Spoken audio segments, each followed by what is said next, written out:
اعوذ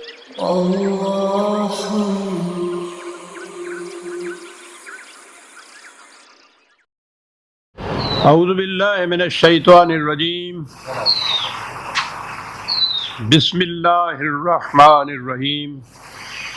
عزیزان من، آج ستمبر 1982 کی 3 تاریخ ہے اور درس قرآن کریم کا آغاز سورہ الطور سے ہو رہا ہے۔ پہلا لفظ بھی والطور ہے اس کا۔ ابتدا یوں ہوتی ہے کہ والطور و کتاب مستور فی رق منشور والبیت المعمور، اور آگے اسی طرح سے اور ہے۔ یہاں تو صرف طور ہی کہا ہے۔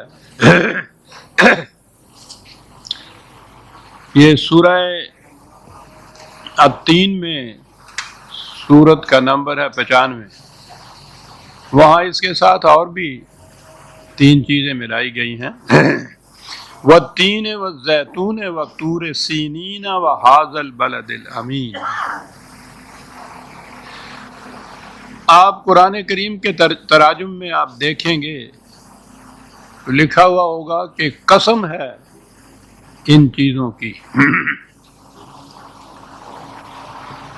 گویا خدا قسم کھاتا ہے کس کس چیز کی، اور اس کے بعد آپ ترجمہ میں دیکھیں گے اور 3 انجیر کو کہتے ہیں، زیتون اولیو کو کہتے ہیں، ہمارے ہاں بھی اسے زیتون ہی کہتے ہیں کیونکہ ادھر تو ہوتا نہیں، وہیں کا پھل ہے۔ طور وہ کوہ طور، اور بلد امین تو مکہ معظمہ یا کعبہ ہے۔ تو اب یہ ترجمہ اگر آپ پڑھیں کہ قسم ہے مجھے انجیر کی اور میں قسم کھاتا ہوں زیتون کی، اور آگے وہ بات کہی ہوئی ہو کہ لقد خلقنا، غالباً یہی ہے، لقد خلقنا الانسان فی احسن تقویم، میں قسم کھاتا ہوں انجیر کی، قسم کھاتا ہوں زیتون کی، قسم کھاتا ہوں پہاڑ تو طور کی۔ کیا چیز آپ کی ذہن پہ نقش ہوگی، کیا سمجھیں گے آپ اس سے؟ ہر جگہ آپ کو یہی ملے گا۔ یہ جو واو ہے اس کے معنی قسم جو لیے جاتے ہیں، عربوں کے ہاں یہی واو جو ہے یہ گواہی یا شہادت کے لیے استعمال ہوتی تھی۔ یہ چیزیں اس حقیقت کی شاہد ہیں جو آگے بیان کی جائے گی۔ اب قسم سے یہ بات الگ ہو گئی۔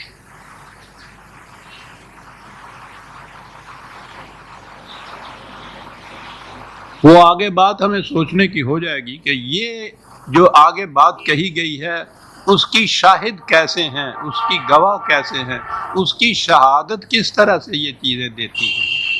لیکن بات یہاں یہ ہوگی، یہ نہیں کہ خدا کہتا ہے کہ میں قسم کھاتا ہوں تین کی اور زیتون کی، انجیر کی، کہ انسان کو ہم نے احسن تقویم میں پیدا کیا، قسم کھاتا ہوں، نہیں، شہادت ہے۔ اور قسم در حقیقت شہادت کو موثق بنانے کے لیے ہوتی ہے، پختہ کرنے کے لیے ہوتی ہے۔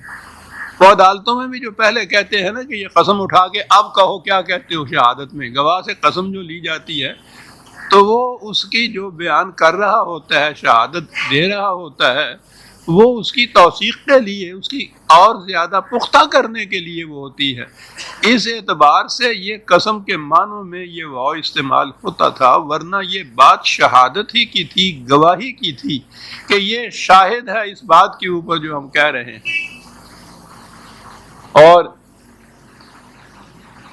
اتنا ہی نہیں، قرآن کریم میں آپ دیکھیں گے کہ یہ اس واو کے ساتھ شہادت میں جو قرآن پیش کر رہا ہے کن کن چیزوں کو، سورہ شمس، والشمس وضحاها والقمر اذا تلاها والنہار اذا جلاها واللیل اذا یغشاها، سورج اور چاند اور دن اور رات اور صبح۔ واو کے معنی وہی قسم، میں قسم کھاتا ہوں سورج کی، قسم کھاتا ہوں چاند کی، وہی چیز ہو جائے گی۔ یہ افسوس یہ چیز ہوتی ہے کہ حالانکہ عربی جاننے والے تو جانتے ہیں، قرآن کریم اس کی بلاغت اور فصاحت جو ہے وہ عرب اس کے سامنے عاجز آ گئے تھے، حالانکہ ان کو بڑا مان تھا اپنے زباندان ہونے کے لیے، لیکن اس کے مقابلے میں وہ کوئی چیز پیش نہیں کر سکتے تھے۔ معنویت تو اور بات رہی کہ اس کے معانی، مقاصد، حقائق وہ کیا ہیں، اسلوب بیان ہی اس کا ایسا تھا، یہ بھی ایسا تھا کہ وہ اس کے سامنے وہ عاجز تھے۔ تو اس میں بلاغت آتی ہے، ادب آتا ہے، ادب اور بلاغت کے تمام اصناف جو آتے ہیں وہ آتے ہیں، اور ادب اور بلاغت میں جسے آپ تشبیہات اور استعارات کہتے ہیں وہ تو جان ہوتی ہے ادب کی۔ وہ ایک استعارے سے بات یوں چمک کے سامنے آ جاتی ہے انسان کے، ایک تشبیہ سے وہ پیکر مجسم بن کے سامنے حقیقت آ جاتی ہے۔ تو قرآن کا یہ انداز ہے، یعنی یہ چیزیں ہم اپنے ہاں بھی جو کہتے ہیں،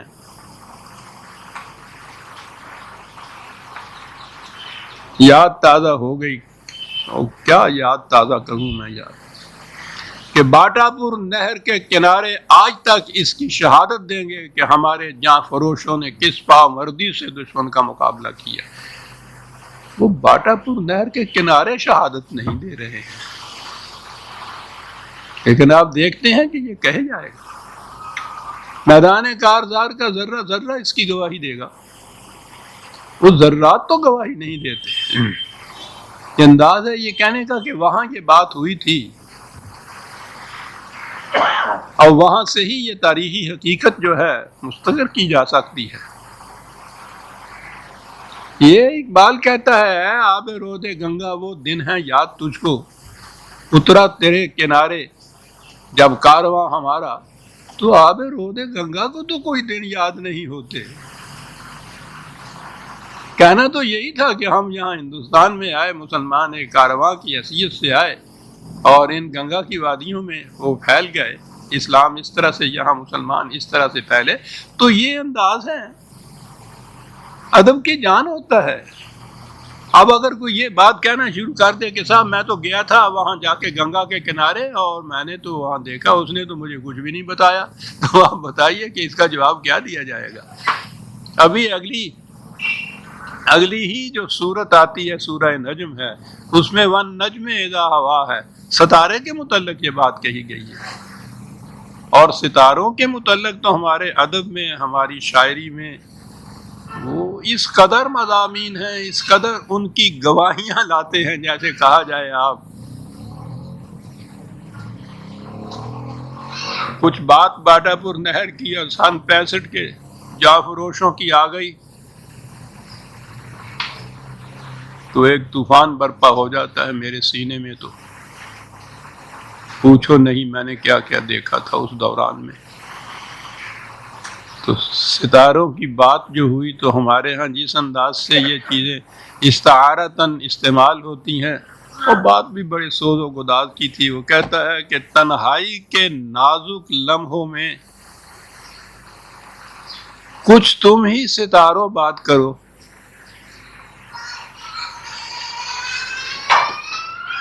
تنہائی کے نازک لمحوں میں کچھ تم ہی ستاروں بات کرو، تم نے تو وہ شب دیکھی ہوگی جس شب کی سحر ہو جاتی ہے۔ میری شب کی سحر تو نہیں ہوتی، تم نے تو وہ شب دیکھی ہوگی، کچھ بتاؤ تو صحیح اس شب کی سحر کیسے ہوا کرتی ہے۔ ہم تو ستاروں سے یہ بھی نہیں کہہ سکتے، ہم پہ جو تاریکی شب طاری ہوئی ہے تو نمود سحر کی کوئی کرن ہی نظر نہیں آ رہی۔ ہمارے ہاں تو معاف رکھیے گا، آج سینے میں میرے درد سوا ہوتا ہے، یہ 5 ستمبر اور 6 ستمبر آ رہا ہے تو مجھ پہ کیفیت ہی کچھ اور ہوتی ہے سر۔ اس نمود سحر کی کوئی علام و جو نہ نظر آئے۔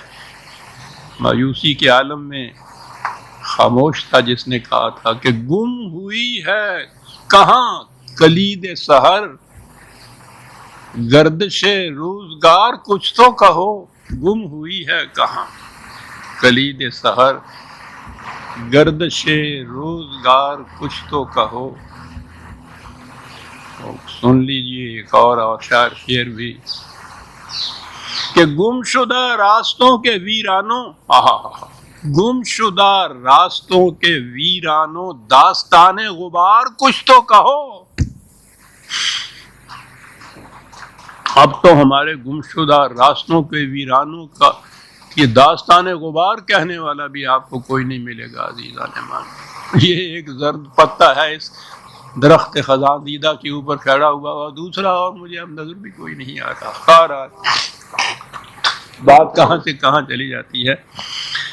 استعارات سے جو بات کہی جاتی ہے، تشبیہات میں جو کہی جاتی ہے، قرآن نے خود کہا ہے اپنی آیتوں کے متعلق کچھ تو محکمات ہیں، ان الفاظ کے اندر واضح احکام دیے گئے ہیں، اس میں استعارہ اور تشبیہ نہیں ہے. احکام اور قوانین کے متعلق یہ بات نہیں ہوتی. حقائق جو ہیں، ایبسٹریکٹ ٹروتھس جو ہیں، ان کو ہمیشہ تشبیہات کے انداز میں بیان کیا جاتا ہے. اور قرآن کا یہ ایک خصوصی انداز ہے کہ وہ اس قسم کے غیر مرئی ایبسٹریکٹ ٹروتھس کو، مجرد حقائق کو، بسیط حقائق کو جو محسوس نہیں ہوتے، جو دیکھے نہیں جا سکتے، انہیں تشبیہات کے انداز میں بیان کرتا ہے. یہ آیات متشابہات کے معنی یہ ہیں. اس پہ بھی پوچھو نہیں کیا کیا افسانے ہمارے انگڑے گئے. تو قرآن کا انداز ہے یہ. اب وہ جو اب کہتا ہے کہ وَالتِّينِ وَالزَّيْتُونِ وَطُورِ سِينِينَ وَهَٰذَا الْبَلَدِ الْأَمِينِ، تو وہ کیا رہا ہے.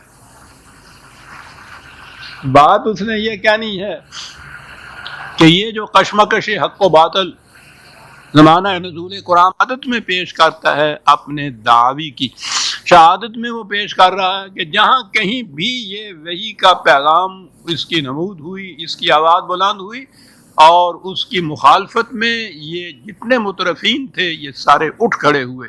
اور اس کی گواہی دے گا یہ کوہ تین ہے، ماؤنٹین آف فگ، حضرت نوح علیہ السلام نے جہاں سے آواز بلند کی تھی.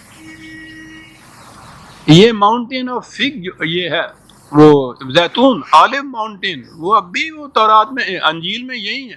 حضرت عیسیٰ علیہ السلام نے جہاں آواز بلند کی تھی. طور سینین جہاں حضرت موسیٰ علیہ السلام نے آواز بلند کی تھی. یعنی بجائے اس کے کہ وہ حضرت نوح، حضرت عیسیٰ، حضرت موسیٰ کہے اور اس کے بعد حضور کا نام لے، وہ انداز ہے اس کا کہ پوچھو کوہ زیتون اور کوہ تین اور کوہ طور کی چوٹیوں سے کہ یہ مخالفتیں کس طرح سے ہوئی تھی. کیا حسین انداز ہے اس کا یہ کہنے کا. یہ ہے جو کچھ قرآن کس انداز سے کہتا ہے. اور پھر آخر میں ہر جگہ جہاں یہ لاتا ہے یہ واقعات، آخر میں پھر وہ مکہ یا کعبہ اس پہ آ جاتا ہے کہ پوچھو ان میدانوں سے، ان پہاڑوں سے، ان وادیوں سے جہاں جہاں یہ آواز اٹھی کس طرح سے اس کی مخالفت ہوئی. اور اس کے بعد پھر آج وہی تاریخ اپنے آپ کو دہرا رہی ہے مکہ کی وادیوں میں، فاران کی چوٹیوں میں. یہ تو تورات میں بھی ہے، سعیر کے بعد فاران کے اوپر چمکا. تو وہاں بھی یہ انداز ہے. قرآن کا انداز یہ ہے بات کرنے کا. تو وہ ان پہاڑوں اور وادیوں کا نام ان سے نہیں کہتا کہ جا کے ان کے پتھروں سے پوچھو کہ وہ تمہیں جواب دیں گے. کہتا یہی ہے کہ جو واقعات وہاں رونما ہوئے تھے ان کا مطالعہ کرو اور دیکھو کہ وہ کس بات کی شہادت دیتے ہیں. وہ اسی بات کی شہادت دیتے ہیں جو ہم آگے کہنے والے ہیں. وَالطُّورِ، طور کی چوٹیوں سے حضرت موسیٰ علیہ السلام نے جو انقلاب آفری پیغام وہاں دیا اور جس انداز سے اس کی مخالفت ہوئی وہ اس حقیقت پہ شاہد ہے. اور اس کے بعد فوراً ہی وہ قرآن کریم پہ آ گیا. وَكِتَابٍ مَّسْطُورٍ فِي رَقٍّ مَّنشُورٍ. قرآن کی ایک یا دو آیتوں میں، اور یہاں ایک دو آیتیں ہیں، دیگر مقامات پر اور آیات بھی ہیں، جس میں یہ نظر آتا ہے کہ شروع سے ہی یہ قرآن لکھا جاتا تھا، مستور تھا. مستور کے تو معنی عام جانتے ہی سارے، سطر یہی سے ہی ہے نا. مستور کے معنی یہ ہوتا ہے جو چیز لکھی جائے سطروں کی، یہ سطر وہی سے کہا جاتا ہے. تو یہ جو چیز تھی جی قرآن کریم رسول اللہ صلی اللہ علیہ وسلم کے زمانے میں تو ایسے ہی منتشر تھا، کچھ ہڈیوں پہ، کچھ ٹھیکریوں کے اوپر، کچھ پتوں کے اوپر، اور ایک پتے کو حضرت عائشہ رضی اللہ تعالیٰ عنہ کی بکری کھا گئی اور وہ آیت ہی کہیں نہیں مل رہی تھی. یعنی اس قدر افسانے تراشے گئے ہیں خاص سازشوں کے ماتحت. قرآن کہہ رہا ہے اس قرآن اپنے متعلق، خدا کہہ رہا ہے اپنی کتاب کے متعلق کتاب مستور فی رق منشور. اتنا ہی نہیں کہا اس نے کہ یہ ایک تحریر شدہ کتاب ہے، کہا یہ ہے رق ہوتا تھا یہ جو ہمارے ہاں اب بھی پارچمنٹ کہلاتا ہے نا، کاغذ میں وہ جھلی والا کاغذ ہوتا ہے جو محفوظ رکھنے والی دستاویزات ہوتی ہیں، ڈاکومنٹس ہوتی ہیں، ان پہ لکھی جاتی ہیں. اب مجھے معلوم نہیں آج کل بھی وہ ہے یا نہیں. کل تک میں جب سروس میں تھا تو وہاں تو ہم لکھا کرتے تھے وہ پارچمنٹ کے اوپر. وہ ہرن کی باریک سی جھلی ہوتی تھی، وہ پارچمنٹ کا کام دیتی تھی اس زمانے میں. تو جو کتاب یا تحریر یا نوشتہ یا دستاویز محفوظ رکھنی ہوتی تھی اسے اس جھلی پر لکھا جاتا تھا، پارچمنٹ پہ لکھا جاتا تھا. تو یہ نظر آتا ہے کہ کس قدر اہتمام تھا اس کتاب کی حفاظت کا، اس کی تحریر کا. مستور تو کہا صرف اس اعتبار سے کہ یہ لکھی جاتی تھی ساتھ کے ساتھ، اور پھر اہتمام یہ تھا کہ ایسی جھلیوں پارچمنٹ پہ لکھی جاتی تھی تاکہ یہ محفوظ رہے، ضائع نہ ہو جائے. یہ تو اس طرح سے لکھی ہوئی کتاب تھی جس کے متعلق آج افسانے مشہور ہو رہے ہیں کہ صاحب یہ پھر اور پوچھو نہ بعد میں پھر کس طرح سے یہ جمع ہوا، کس طرح لکھا گیا. اللہ اللہ ان کو پڑھیے، ایک بات دوسرے سے ملتی نہیں ہے، ازداد کے افسانے ہیں، فوراً اس میں سے ڈاؤٹ کریٹ ہو جاتا ہے. سارا اسلام اور اس کا بنیادی تھم یہ ہے کہ قرآن اپنے اصلی شکل میں حرفاً لفظاً وہی ہے جو خدا نے نازل فرمایا، جو رسول اللہ صلی اللہ علیہ وسلم نے امت کو دیا. اب اگر اس کی حفاظت کے متعلق ہی پہلے سے ہی یہ شکوک پیدا ہو جائے کہ یہ تو اس زمانے میں لکھا ہی نہیں گیا تھا، یہ محفوظ ہی نہیں تھا، اور بعد میں پھر یہ چیز کہ فلاں آیت، یعنی یہ چیز آپ سن چکے ہیں نا کئی دفعہ کہ وہ ملتی نہیں تھی، یہ آیہ رجم جو ہے اب اور کو ان کو ملتا نہیں ہے کوئی بھی اس کے لیے سند رجم کی سزا کے لیے کہ وہ تھی. یعنی یہ نہیں ہے کہ رسول اللہ صلی اللہ علیہ وسلم کی کوئی حدیث ہے جس کے قرآن کی آیت تھی، ایک نہیں دو آیتیں تھی. ایک تو رضاعت کبیر یعنی بڑا ہو کر دودھ پیے تو وہ رضائی بھائی ہوتا ہے یا نہیں. دوسرا یہ آیا رجم، یہ دو آیتیں جو تھیں جب قرآن جمع ہونے لگا تو یہ ملتی کہیں نہیں تھی.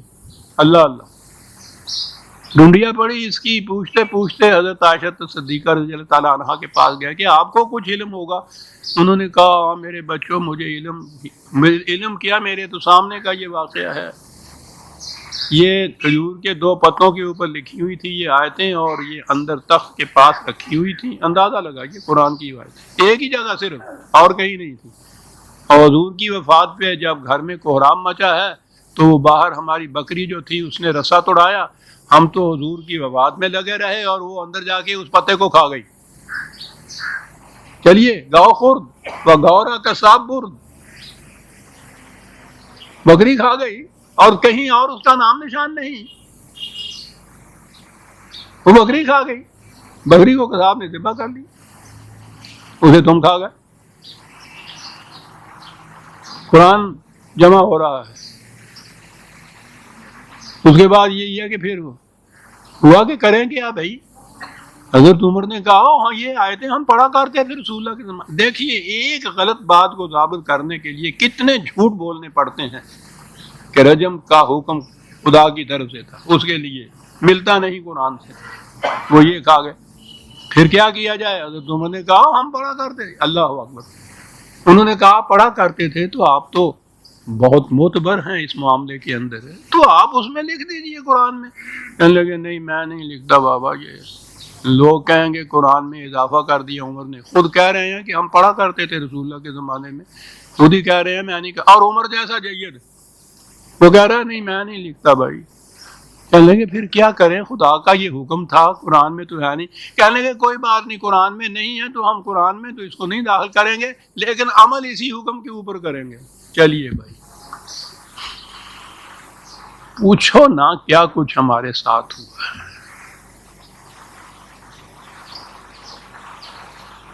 فی و کتاب مستور فی رق منشور، قرآن کی چاہت بے شمار مقامات پہ ہے قرآن لکھا جاتا تھا. ان کاتبان وحی کے متعلق قرآن میں ہے کہ کتنے معزز قابل اعتماد تھے وہ لوگ جو وحی کو لکھا کرتے تھے. قرآن میں یہ چیز موجود ہے. شہادت دے گی طور پر نمودار ہونے والی انقلاب کی آواز، اور وہی آواز جو اب اس کتاب کے اندر ہے جو لکھی جا رہی ہے، اور اس کی بین ثبوت والبیت المعمور ہے. آباد گھر، کیسی عجیب صفت بیان کی گئی ہے یہاں کعبے کی. یعنی عجیب بات ہے، جب بھی کعبہ تعمیر ہوا ہے، خواہ وہ حضرت ابراہیم علیہ السلام کے ہاتھوں سے تھا یا اس سے پہلے سے چلا آ رہا تھا، وہ عربوں کے ہاں اسلام سے، یعنی اسلام تو بہت بعد کی بات ہے نا، اس سے پہلے بھی عربوں کا اجتماعی زندگی کا مرکز کعبہ چلا آ رہا تھا. وہ کبھی ایک دن کے لیے بھی ویرانہ نہیں ہوا ہے. اور پھر اسلام کے بعد تو آپ وہاں جا کے دیکھیے 1300 سال میں کوئی لمحہ ایسا نہیں ہوگا کہ وہاں کوئی آدمی نہ ہو. اس قدر مسلسل یوم تعمیر سے لے کے اور آج تک، اور اس کے بعد ہمارا یقین یہ ہے کہ قیامت تک وہ بیت معمور ہے، آباد گھر ہے، ویرانہ نہیں ہے. تو اسے قرآن کریم نے بیت معمور کہا ہے. کہا یہ سب چیزیں اس حقیقت کی شہادت دے رہی ہیں جو آگے ہم بیان کر رہے ہیں. یہ سارا کچھ کیا تھا؟ دوسری بات آپ کو یاد ہوگی جو قرآن کا نقطہ ماسکہ ہے، قانون مکافات عمل. جس قسم کی روش، جس قسم کا نظام کوئی قوم قائم کرے گی اس کے مطابق اس قوم کا انجام ہوگا. غلط نظام کا انجام تباہی اور بربادی ہوگا. یہ ہے نقطہ ماسکہ. فرد کے لیے بھی جس قسم کا وہ کام کرے گا اس کے مطابق نتیجہ اس کو بھگتنا پڑے گا. قوموں کے لیے بھی جس قسم کا نظام وہ کوئی قوم اپنے ہاں قائم کرے گی اس کے مطابق اس کا انجام ہوگا. یہ ہے نا قرآن کا نقطہ ماسکہ. اب اس تک پہنچنے کے لیے پہلے وہ کیا کر رہا ہے؟ وہ شہادت میں پیش کر رہا ہے ان تاریخی واقعات کو جو گزشتہ زمانے کی انبیاء کرام کی کشمکش میں گزرے ہیں. اور آپ کو یاد ہے کہ پھر ساتھ وہ کیا کیا کرتا ہے؟ دو ہی چیزوں کو بطور شہادت پیش کیا کرتا ہے: خارجی کائنات اور تاریخی شہادات. قانون کے لیے کہ ہر شے قانون کے مطابق چل رہی ہے، وہ اس کے لیے ہمیشہ محسوس چیزیں پیش کرتا ہے، اور وہ یہ خارجی کائنات ہے. کوئی بھی انکار نہیں کرے گا کہ گندم آج گندم پہ روئے جاؤ سے جاؤ. گندم کا بیج ڈالو گے تو گندم پیدا ہوگی، جو کا بیج ڈالو گے تو جو پیدا ہوگا. یعنی یہ ایک ایسا اٹل قانون ہے مکافات عمل کا کہ جیسا بیج ہوگا اسی قسم کی فصل ہوگی. اس لیے قرآن جہاں بھی تاریخی شواہد پیش کرتا ہے فوراً ساتھ فطرت کے قوانین اور فطرت کے محسوس شواہد جسے آپ کہہ لیجئے انہیں پیش کرتا ہے. تین چیزیں تو پیش کی اس نے: طور کو پیش کیا، قرآن کو پیش کیا، بیت معمور کو پیش کیا، اور اس کے بعد والسقف المرفوع والبحر المسجور. فوراً آ گیا خارجی کائنات پہ، اور یہ فضا کی پہنائیاں اور ان میں مصروف گردش اتنے اتنے عظیم الجثہ کرے، انہیں دیکھیے تو صحیح کہا. اور اس کے بعد یہ سمندروں کو تو دیکھیے صحیح. اس قدر طوفان آمیز تلاطم انگیز پانی سے بھرے ہوئے اور ایک کے ساتھ دوسرے ملے ہوئے پورے کے پورے. کہا دیکھتے ہو کہ یہ کس طرح قانون کی زنجیروں میں جکڑے ہوئے ہیں. سوئی ان میں ڈالیے تو وہ تہہ تک چلی جاتی ہے. قانون کے مطابق لوہے کا جہاز بنائیے اتنا بڑا جس میں لاکھوں من بوجھ لاد دیجئے، قانون کے مطابق اس کو بنائیے، اسی سمندر میں دیکھیے وہ پانی کس طرح اپنی چھاتی پہ لیے جاتا ہے اس جہاز کو۔ دیکھ رہے ہیں آپ قانون کی کار فرمائی۔ تو دونوں شہادتیں پیش کرنے کے بعد کیا کہا؟ کس بات کے لیے شہادتیں پیش کی جا رہی ہیں کہ انا عذاب ربک لواقع، یہ جو تباہی بتائی جا رہی ہے کہ تمہاری روش یہ غلط ہے، اس کا نتیجہ تباہی ہوگا، یہ ہو کر رہے گا۔ یہ سب چیزیں اس کی شہادت دیتی ہیں کہ ایسا ہو کر رہے گا۔ آپ غور کیجیے عزیزان من، ان آیات کے معنی کیا ہو گئے، ان کی تفسیر کیا ہو گئی۔ واقع، واقعہ ہو کر رہے گا، ما لہ من دافع، کوئی روک نہیں سکے گا اس کو، کوئی قوت اسے روک نہیں سکے گی، آ کر رہے گی یہ تباہی۔ اس تباہی میں ہوگا کیا؟ اب پھر آگے ایک اور بات آ رہی ہے، یوم تمور السماء مورا وتسیر الجبال سیرا۔ یہاں پھر وہی ترجمے آپ دیکھیں گے آپ کہ جس دن آسمان کرب انگیز جنبش میں ہوگا، ہل جائے گا، پھٹ جائیں گے یہ کرے، اور یہ پہاڑ اپنی اپنی جگہ سے ہل کر ریزہ ریزہ ہو جائیں گے، اس دن یہ ہوگا۔ بات تو یہ کہہ رہا تھا، انسانوں کو بتا رہا تھا کہ تمہارا غلط نظام کیا کرے گا، اور جو کہا کہ یہ اس دن ہوگا جب یہ آسمان کے کرے ترترا جائیں گے، یہ پہاڑ ریزہ ریزہ ہو جائیں گے، پھٹ کے روئی کے گالوں کی طرح اڑ جائیں گے۔ تو بات کیا بنی صاحب؟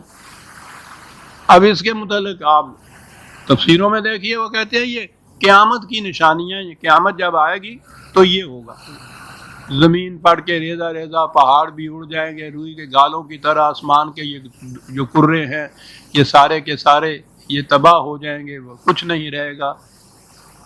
تو اس میں جب کچھ نہیں رہے گا تو اس میں تو پھر کوئی بھی نہیں رہے گا۔ تو یہ کس بات کے لیے شہادت دیے جا رہے ہیں؟ نہ اس کو ہم اوائڈ کر سکتے ہیں، نہ اس میں کوئی بچ سکتا ہے، اور اگلی بات تو یہ ہے کہ اس میں مومن اور کافر کی بھی تو تمیز نہیں ہوگی، اس میں تو مسجد اور مندر کی بھی تمیز نہیں ہوگی۔ جب زمین کا کرہ ہی ریزہ ریزہ ہو جائے گا تو اس میں بسنے والے انسان ہی نہیں، ساری مخلوق جو ہے وہ بھی ختم ہو جائے گی، آبادیاں ختم ہو جائیں گی۔ تو اس بات کے لیے یہ کیا ہے جو ہمارے لیے وجہ عبرت بنا رہا ہے قرآن کہ غور کرو۔ یہ وہ مقام ہے جہاں دوسری چیز آتی ہے قرآن کی، اور وہ عربی زبان کی بھی دوسری چیز۔ میں یہاں پھر عرض کر دوں کہ یہ جو چیزیں کہی گئی اگر مانے یہ لیے جائیں کہ کرے جو ہیں جنبش سے تہ و بالا ہو جائیں گے اور پہاڑ ریزہ ریزہ ہو جائیں گے، اس دن کیا ہوگا؟ اگلی آیت ہے فویل یومئذ للمکذبین۔ اس دن وہ لوگ جو خدا کے قانون مکافات عمل کو جھوٹا سمجھتے ہیں ان کی تباہی ہوگی۔ تو وہ نظر آئے گا کہ یہ تو ان کی تباہی ہے صرف، اور اگر یہ مانا جائے کہ یہ قرب قیامت کی نشانیاں ہیں، یہ تو زمین پڑ جائے گی، پہاڑ ریزہ ریزہ ہو جائیں گے، تو یہ ان کے لیے تو نہیں ہے۔ وہ تو جو اس قانون کو ماننے والے ہیں، نہ ماننے والے، وہ سارے ذی حیاس ختم ہو جائیں گے۔ وہ کہتا ہے کہ اس دن ان لوگوں کی تباہی ہوگی۔ تو گویا نظر آیا کہ یہ بات نہیں ہے جو کہی جائے گی کہ یہ قرب قیامت کی نشانی ہے، پہاڑ پھٹیں گے، زمین ختم ہو جائے گی، آسمان کے کرے جو ہیں لرز جائیں گے۔ وہ تو کہتا ہے کہ اس دن ان کی تباہی ہوگی، اور اگلی ساری آیتیں ان کے متعلق ہیں، ایک دو نہیں ہیں، اگلی 4-5 آیتیں انہی کے متعلق ہیں کہ ان کے ساتھ کیا ہوگا اس دن۔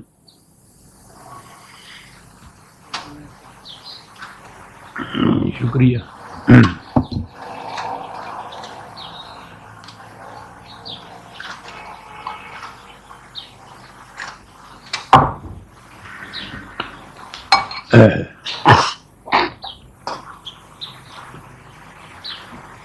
یہاں پھر آئیے قرآن کے اسلوب بیان پہ، عربی زبان پہ، ہر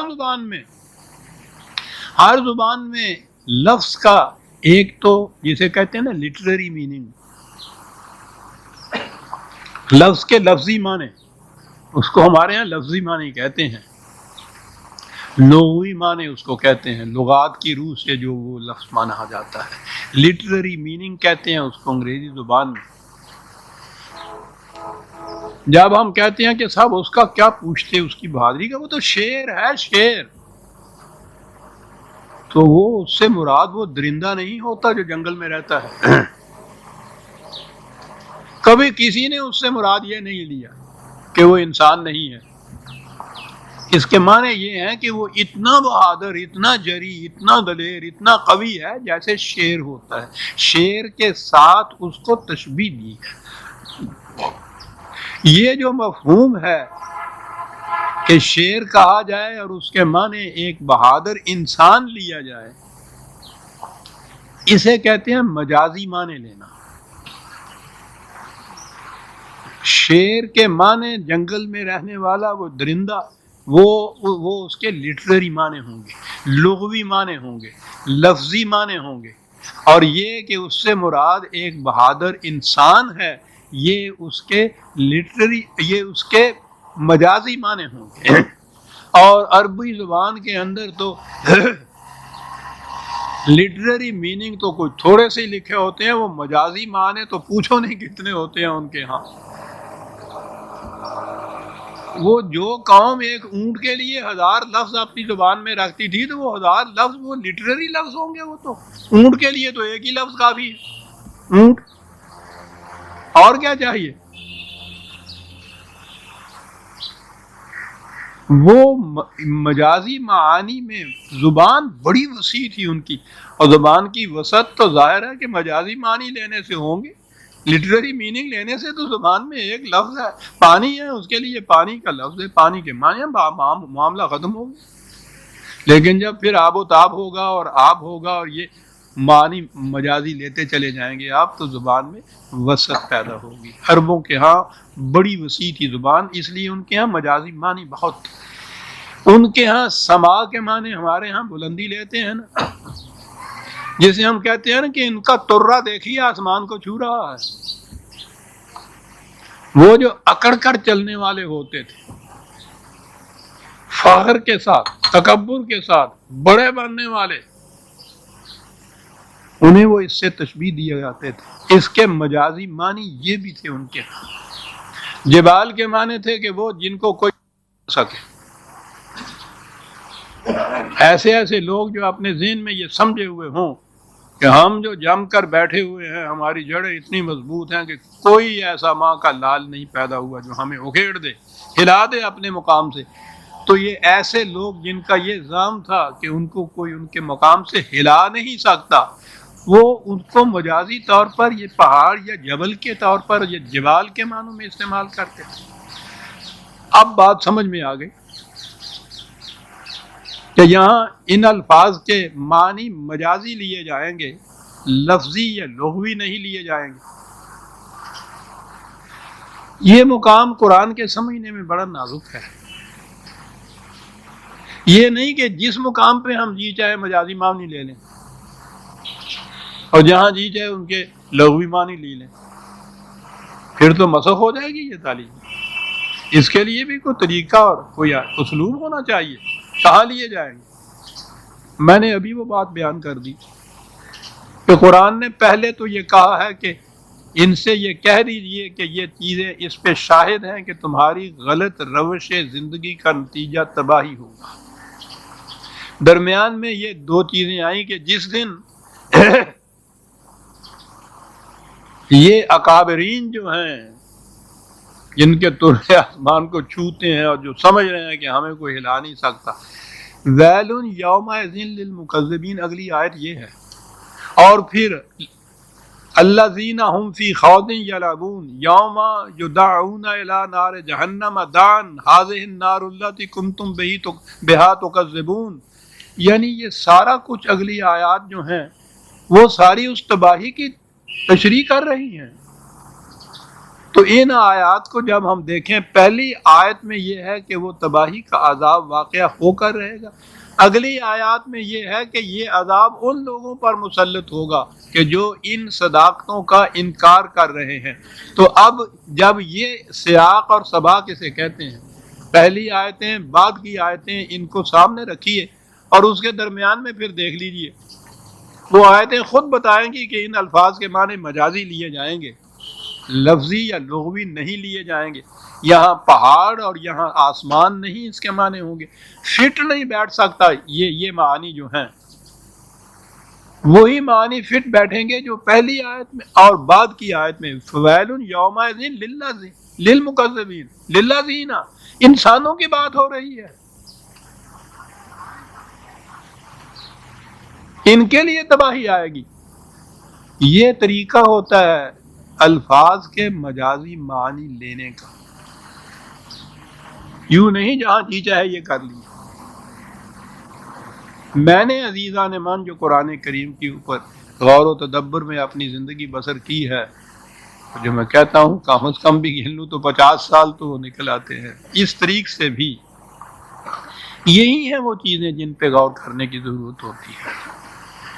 پہلی چیز تو یہ کہ قرآن کے الفاظ جو ہیں جن کو مفردات کہتے ہیں، ان الفاظ کے وہ معنی جو زمانہ نزول قرآن میں عربوں کے ہاں معنی لیے جاتے تھے، وہ معنی متعین کرنے ہوں گے۔ زبانوں پہ زمانے کے گزرنے سے زمانوں میں بڑی تبدیلیاں آتی ہیں، الفاظ کے معنی میں بڑی تبدیلیاں آتی ہیں۔ آج کی عربی اس عربی سے بالکل ہی مختلف ہے۔ تو اگر آج کی عربی کی روح سے، ابھی ماڈرن عربی تو پوچھی نہیں کیا ہو گئی، اس سے قرآن سمجھنا شروع کریں آپ تو بات ہی نہیں سمجھ میں آتی۔ وہ عربی زبان جو اس دور میں تھی، پہلی چیز۔ پھر اس عربی زبان میں ان کے ہاں جو اسلوب تھے، انداز جو تھے تحریر کے، وہ بھی دیکھنے پڑیں گے، وہ بھی ان کے ہاں موجود ہیں۔ پھر ان کے ہاں جیسا میں نے ابھی عرض کیا ہے، جو معنی اپنے ہاں استعمال کرتے تھے وہ مجازی معنی اپنے ہاں بھی استعمال کرتے تھے، اور بیشتر مجازی استعمال کرتے تھے۔ وہ معنی بھی ساتھ ان کی بھی تحقیق کی جائے گی کہ وہ ان الفاظ کے مجازی معنی کیا لیا کرتے تھے۔ اب یہ کچھ کرنے کے بعد پھر آگے بات آئے گی کہ اس آیت میں ان الفاظ کے معنی لغوی یا لفظی لیے جائیں گے یا مجازی معنی لیے جائیں گے۔ یہ بات اس چیز پہ غور و تدبر سے سامنے آئے گی کہ اس آیت کے سیاق اور سباق میں کیا مضمون چلا آ رہا ہے۔ قرآن میں ربط ہے عزیزان من۔ ان حضرات کے یہاں کہ جنہوں نے قرآن کو بس محض تلاوت ثواب کے لیے رکھا ہے، پوچھو نہیں کیا کہتے ہیں، بڑی بے ربط کتاب ہے، معاذ اللہ، مجمل ہے، مبہم ہے، بات ہی نہیں سمجھ میں آتی، ربط ہی کوئی نہیں اس کے اندر۔ کیا بات ہے صاحب، ان کی اپنی کسی کتاب کے متعلق یہ کہہ دیا جائے تو پوچھو نہیں کیا پیچھے پڑ جائے۔ خدا کی کتاب کے متعلق یہ چیز، اور وہ بھی اس کی آخری کتاب، وہ رب جو ہے وہ تو اس طرح سے سامنے آتا ہے۔ پھر اب یہاں یہ لیجئے مجازی معنی، بات صاف ہو گئی کہ یہ لوگ جو اس قدر تکبر میں، فخر میں، غرور میں اکڑے ہوئے پھرتے ہیں، سمجھے بیٹھے ہیں کہ ہمیں کوئی ہلا نہیں سکے گا، وہ انقلاب آئے گا تو پھر یہ دیکھیں گے یہ جو مکذبین ہیں، یہ جو جھٹلا رہے ہیں اس حقیقت کو کہ ہمارا کوئی کچھ نہیں بگاڑ سکتا، الذین ہم فی خوض یلعبون، ان سے کہا جاتا ہے کچھ تو اس کے بعد بجائے اس کے کہ اپنی روش کو بدلیں، وہ باتوں میں لگے رہتے ہیں، بیانات دیتے رہتے ہیں، ارشاد دیتے رہتے ہیں، انٹرویوز آتے ہیں، ایکسپلینیشنز آتے ہیں، باتیں ہی باتیں، اور ان باتوں میں کھیلتے رہتے ہیں۔ کیا بات ہے، قرآن سیریسلی نہیں لیتے زندگی کو۔ یہ جو قرآن کا لفظ لعب کا آتا ہے نا، اس کے معنی ہوتے ہیں کسی چیز کو سیریسلی نہ لینا، یوں ہی کھیل کے طور پہ لینا۔ تو زندگی کو کھیل سمجھے ہوئے ہیں، ہم جو کچھ کہہ رہے ہیں اس پہ سیریسلی غور ہی نہیں کر رہے گی۔ باتیں دیکھو تو ہزار کریں گے لیکن سیریس نہیں ہوں گے ان چیزوں کے اندر۔ یہ ان کے لیے کہا جا رہا ہے کہ یہ تباہی ان لوگوں کے لیے آئے گی اس دن، جس دن یوم یدعون الی نار جہنم دعا۔ ویسے بھی تو داخل ہونے کے لیے بھی تو لفظ آ سکتا تھا، ایک ہوتا ہے دھکا دے کے اس میں داخل کیا یعنی خود وہ بچنا چاہیں گے۔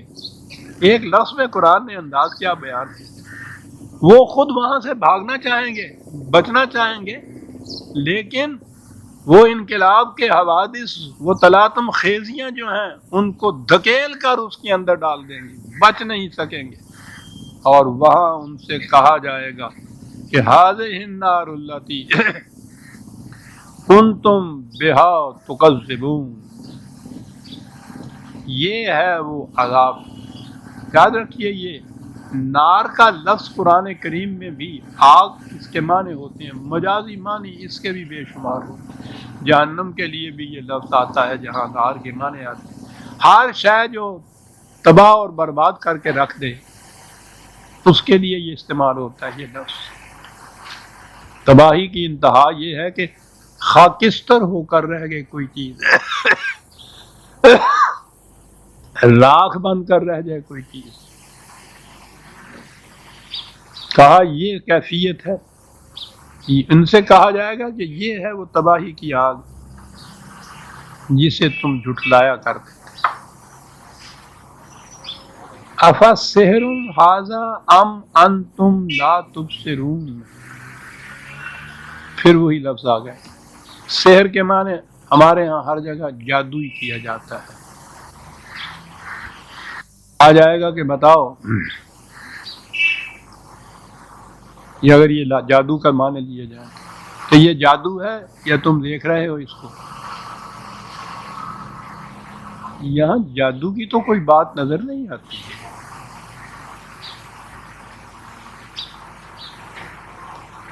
سحر کے معنی ان کے ہاں ہر جھوٹ، ہر فریب کو کہتے تھے۔ اس انداز کا فریب کہ وہ بظاہر تو صحیح سچ نظر آئے لیکن در حقیقت فریب ہو، اس قسم کا جو فریب ہے یہ تھا جسے وہ سحر کہا کرتے تھے۔ ملمہ سازی ہمارے ہاں اس کو کہتے ہیں۔ آپ اس قسم کی فریب کاری کہ بظاہر وہ صحیح اور سچی بات نظر آئے، در حقیقت ویسے نہ ہو۔ کہا تم سے یہ کہا جا رہا تھا اس انجام کے متعلق، اس تباہی کے متعلق، تم کہتے تھے کہ یہ الفاظ کے ذریعے سے تو یہ ٹھیک ہے جیسا تم کہتے ہو، حقیقت یہ نہیں ہے، کچھ نہیں، ایسے نہیں ہوگا، ہو ہی نہیں سکتا تھا، ہم نے بڑے انتظامات کر رکھے ہوئے ہیں۔ کہا کہ بتاؤ، یعنی یہ جو چیزیں ہیں نا کہ ان سے پوچھا جائے گا، ان سے کہا جائے گا، ان سے سوال کیا جائے گا، یہ بھی ایک انداز بیان ہے۔ غائبانہ طور کے اوپر جو چیزیں، اور روز ہم یہ انداز تو اختیار کیا ہوا ہوتا ہے، میں نے لاکھوں صفحے لکھے ہیں، ان کتابوں کے اندر یہی انداز ہوتا ہے اور بڑا مؤثر انداز ہوتا ہے۔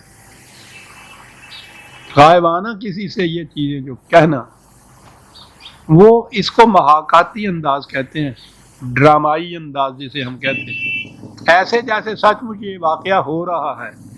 ٹھیک ہے، جہنم کی آگ جل رہی ہے، اس کے کنارے ہیں، دھکیلا جا رہا ہے، وہاں ان سے باتیں ہو رہی ہیں، ان سے سوال کیا جا رہا ہے، یہ جواب دیے جا رہے ہیں۔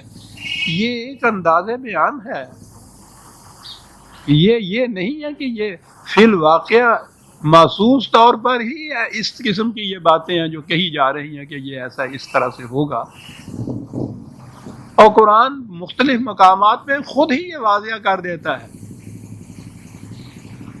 کہ یہ کچھ ہے تو وہ کہ جو کسی آنکھ نے دیکھا نہیں ہے آج تک، لیکن جیسے اس نے کہا مثل الجنت اللاتی، بھائی ان کی مثال یوں سمجھو، وہ تو خود اس کو مثال کہتا ہے کہ ان کی مثال یوں سمجھو جیسے یہ اور یہ اور یہ جو چیزیں کہی گئی ہیں۔ تو اس لیے یہ کہا گیا ہے کہ تم جو کہا کرتے تھے کہ نہیں یہ حقیقت نہیں، فریب دہی ہے، جھوٹ ہے، باطل ہے. اب سحر کے یہ معنی ہوئے تمام. کہو یہ جھوٹ تھا، فریب تھا، یا تمہیں سامنے اپنی آنکھوں کے نظر آ رہا ہے کہ یہ حقیقت ہے؟ اس وقت تو یہ بات نظر نہیں تمہیں آ رہی تھی، تم سے کہی جا رہی تھی، اور اس کہنے کے متعلق تم کہتے تھے کہ نہیں یہ جھوٹ ہے، ایسا نہیں ہو سکتا، ہمیں کوئی اپنے مقام سے اکھیڑ نہیں سکتا، ہلا نہیں سکتا تھا. تو کہو وہ جو کہا جا رہا تھا وہ جھوٹ تھا، باطل تھا، فریب تھا، دروغ گوئی تھی، یا حقیقت تھی؟ آج تم دیکھ رہے ہو. کیا تمہیں آج نظر لا تبصرون ہے؟ کیا تمہیں آج نظر نہیں آ رہی یہ بات کہ وہ واقعہ تھا جو کہا جا رہا تھا تم سے، وہ حقیقت تھی جو بیان کی جا رہی تھی تم سے؟ عزیزان من، یہ جو تنذیر جسے کہتے ہیں، آگاہ کرنا کسی کو، وارن کرنا کسی کو کہ اس کا انجام یہ ہوگا، یہ نبی اکرم صلی اللہ علیہ وسلم کی ذات تک محدود نہیں تھا کہ حضور یا نبی یہ چیز کہتا ہے اور نبی کے بعد پھر معاملہ ختم ہو گیا. نبی کی یہ ساری چیزیں اس کی کتاب کے اندر محفوظ ہیں. قرآن قیامت تک کے لیے محفوظ کتاب ہے، غیر متبدل ہے، مکمل ہے. وہ ساری تنذیرات جو ہیں، جو وارننگ جو ہیں، جو کہی جا رہی تھی ان سے، وہ ساری قرآن کے اندر موجود ہیں. اس لیے اگر حضور دنیا سے تشریف لے گئے اور اس کے بعد کوئی اور نبی نہیں آئے گا تو اس سے کچھ فرق نہیں پڑتا. جو کچھ کہنا تھا نبی نے، جو کہا تھا نبی نے، جو کہے گا کوئی نبی، وہ تو سارا کچھ موجود ہے اس قرآن کے اندر. اب وہی وارننگ، وہی تنذیرات جو ہیں وہ قرآن کے ذریعے سے ان لوگوں تک پہنچائی جائیں گی یا دی جائیں گی. اور ان لوگوں تک تو وہ تو بہرحال وہ تھے کہ جو قرآن پہ ایمان نہیں لائے ہوئے تھے. جو لائے تھے ایمان، ان کو تو ضرورت ہی نہیں تھی ان وارننگ کی. وہ تو اس جہنم سے بچ کے جنت کی معاشرے میں آ گئے ہوئے تھے. وہ تھے کہ جو اس کو مانتے ہی نہیں تھے. آج اگر یہ چیز کہی جائے گی تو سب سے پہلے تو یہ مسلمان مخاطب ہوں گے اس کے. اب انہیں یہ قرآن کہیں سے لا کے تھوڑا دکھانا پڑے گا. تو فخر سے کہتے ہیں کہ ہر گھر کے اندر قرآن موجود ہوتا ہے. جنہیں یہ وارننگ دی گئی ہے ان کے گھروں میں بھی موجود ہے. ہمیں ہی وارننگ دی گئی ہے جنہیں میں اور کسی کا کیا ذکر کروں صاحب. قرآن موجود ہے، اس کی یہ وارننگ موجود ہے. اس نے بتایا ہے کہ کس قسم کا نظام ہے، کس قسم کا نظام کس قسم کے نتائج پیدا کرے گا. یہ بتایا گیا ہے، وضاحت سے بتایا گیا ہے. ہم اپنے نظام کو پرکھ کر دیکھ سکتے ہیں کہ یہ اس کے مطابق ہے جو اس نے کہا کہ تباہی لایا کرتا ہے. اس میں لا ریب فی، یہ کوئی مبہم بات نہیں ہے، اس میں کنفیوژن کوئی کسی قسم کی نہیں ہے. بالکل واضح چیزیں ہیں قرآن کی، کتاب مبین ہے قرآن. تو یہ سب کچھ اس کے اندر موجود ہے. اور بہرحال زبان سے ہی صحیح ایمان تو ہمارا یہ ہے نا کہ خدا کی کتاب ہے اور جو کچھ یہ کہتی ہے یہ سچ ہے. کہہ تو رہے ہیں نا ہم. اس لیے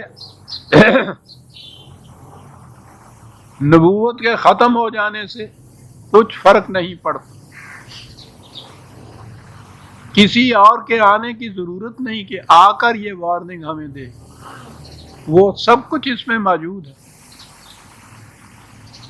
اور جب یہ تلاوت بھی اس کی ہوتی ہے تو بہرحال تلاوت کرنے والے تو روز اس وارننگ کو دیکھتے ہیں.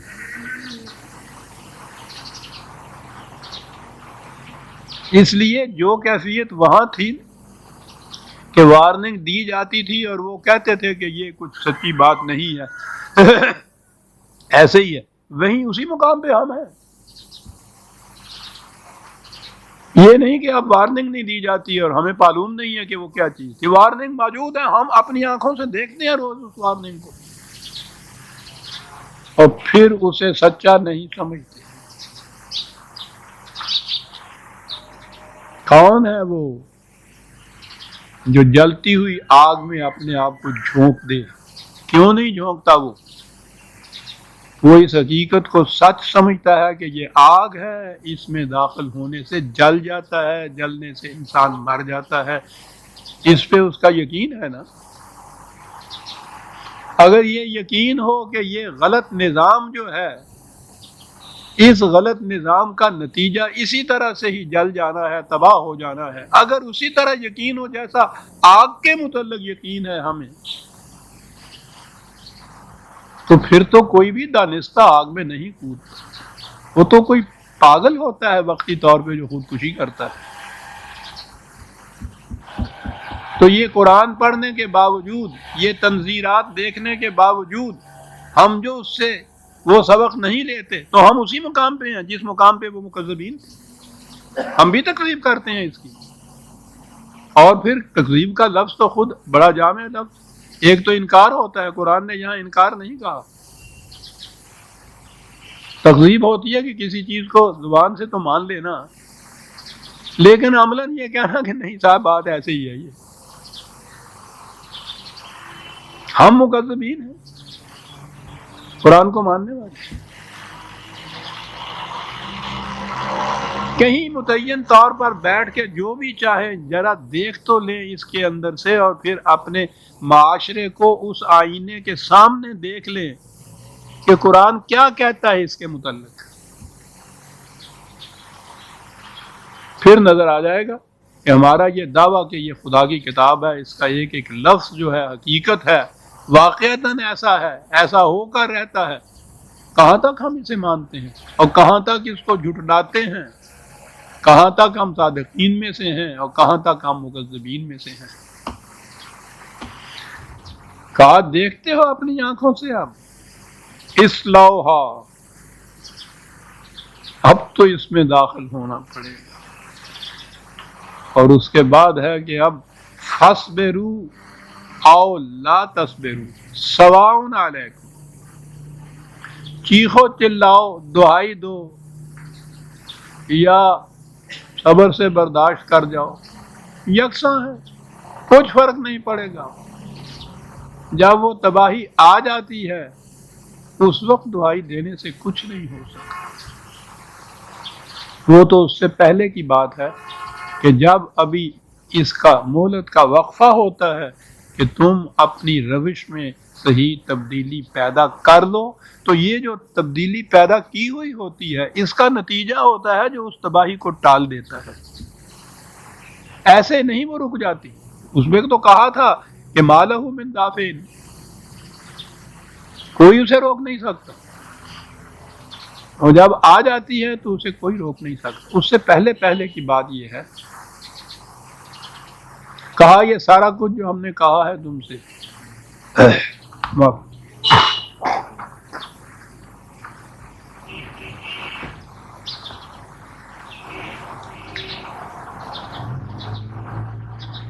عام تصور ہمارے ہاں یہ ہے، اور جب بھی آپ دیکھیں گے اچھے اچھے واز ہی نہیں، اب تو ہمارے ہاں کے انٹلیکچوئل جو ہیں وہ بھی جب آتے ہیں، خاص طور پہ اب ٹی وی پہ آتے ہیں، وہاں بھی وہ بظاہر باتیں نظر آتی ہیں کہ بڑی معقول ہوتی ہیں، لیکن ذرا گہرائی میں جا کے دیکھیے، کہتے وہ بھی یہی ہیں کہ پھر اس کی سزا مل کر رہتی ہے، سزا ملنا ہوتا ہے اس کا۔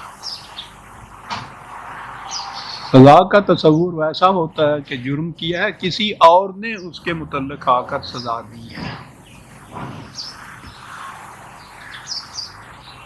قرآن کا قانون مکافات عمل عجیب ہے۔ ایک تو سوسائٹی ہے نا، سوسائٹی کے اندر تو یہ ٹھیک ہے کہ کسی نے اگر کوئی جرم کیا ہے جسے سوسائٹی نے جرم قرار دیا ہے، اس کی سزا جو ہے وہ تو ٹھیک ہے، سوسائٹی کی طرف سے ملتی ہے، یہ وہ سزا ہے۔ خدا کے ہاں سے اس انداز سے سزا والی بات نہیں ہوتی، اس کی سزا تو یہ ہے کہ آگ میں انگلی ڈالو تو وہ انگلی جلے گی اور اس سے اتنا درد ہوگا کہ سو نہیں سکو گے۔ 3 مہینے کی قید اگر سوسائٹی کر دیتی تو وہ عذاب نہ ہوتا جو ایک رات میں عذاب ہو جائے گا تم پہ۔ یہ عذاب کسی عدالت کی طرف سے نہیں ملا، جیلر کی طرف سے نہیں ملا، پولیس نے تشدد نہیں کیا۔ یہ سزا کیا ہے؟ یہ اس عمل کے اندر پوشیدہ تھی، آگ میں انگلی ڈالنے کے لیے نہ سپاہی کی ضرورت، نہ تفتیش کی ضرورت، نہ کسی گواہ کی ضرورت، نہ عدالت کی ضرورت، نہ فیصلے کی ضرورت، نہ کسی جیلر کی ضرورت، نہ جیل کی ضرورت. ڈالی انگلی سزا شروع ہو گئی. یہ سزا وہ ہے جس کے متعلق قرآن کہتا ہے کہ ہر عمل کے اندر یہ نتیجہ پوشیدہ ہوتا ہے. کیا بات ہے قرآن. یہ سارا کچھ گنانے کے بعد یہ کہا کہ یہ ذہن میں نہ رکھو کہ باتیں ایسے ہوئی تھیں کہ جیسے ہم ایک عدالت میں بارگاہ خداوندی میں ہم اوپر بیٹھے ہوئے ہیں اور یہ مجرم آ رہے ہیں، ہتھکڑیاں لگی ہوئی ہیں اور وہ گھسیٹے چلے جا رہے ہیں اور ہم ان سے کہہ رہے ہیں کہ اب تو آئی مچانے سے کیا فائدہ، تمہاری ایسی کتاب چلو جہنم کے اندر. کہا کہ یہ بات تو ساری سمجھانے کی تھی میرے بندو، انما تجزون ما کنتم تعملون، ما کنتم تعملون. تمہارے اعمال کے اندر یہ چیز موجود تھی جو آج باہر آ کے اس شکل میں، تباہی کی شکل میں تمہارے سامنے آتی ہے. آگ کے اندر یہ چیز موجود تھی کہ انگلی ڈالو گے تو یہ تڑتا ہے. تمہارا آگ میں انگلی ڈالنا جو تھا اس نے اس تکلیف کو تمہارے اوپر وارد کیا ہے. انما تجزون ما کنتم تعملون. میں نے عرض کیا ہے کہ کئی جگہ بما کنتم بھی آتا ہے، ما کنتم بھی آتا ہے. معنی کے لحاظ سے تو ایک ہی ہے کہ جو کچھ تم نے کیا ہے وہی اس کا نتیجہ ہے. لیکن ایک طرف یہ ہوتا ہے کہ کسی ذریعے سے وہ نتیجہ، اور وہ کوئی دوسری چیز یہ کہ خود اس چیز کے اندر وہ نتیجہ. سینکھیا کھانے والا جو ہلاک ہوتا ہے وہ باہر سے کوئی گلا نہیں گھونٹتا، کوئی بندوق نہیں چلاتا، اس کے عمل کے اندر ہلاکت ہوتی ہے. تو یہ ہے تجزون ما کنتم تعملون. یہ جو کچھ تم کر رہے تھے یہ ساری تباہی اور ہلاکت اس کے اندر موجود تھی. پہلے یہ مستتر تھی، چھپی ہوئی تھی. قرآن نے لفظ لکھا ہے بارز کہ اب یہ محسوس شکل میں تمہارے سامنے آ گئی ہے. فرق اتنا ہی پڑا ہے. یہ ہے عزیزان من سورہ وقت ہو گیا ہے، سورہ والطور کی آیات 16 تک ہم آ گئے. ٹھیک ہے، 17ویں آیت سے ہم آئندہ لیں گے. وہ دوسرا رخ آئے گا کہ وہ کہ جنہوں نے اس کو صحیح تسلیم کیا، اپنا نظام اس کے مطابق بنایا، اس کا نتیجہ کیا نکلا. یہ جہنم تھا، اسے قرآن جنت سے تعبیر کرتا ہے اور اگلی آیات میں وہ آ جاتی ہیں. ربنا تقبل منا انک انت السمیع العلیم.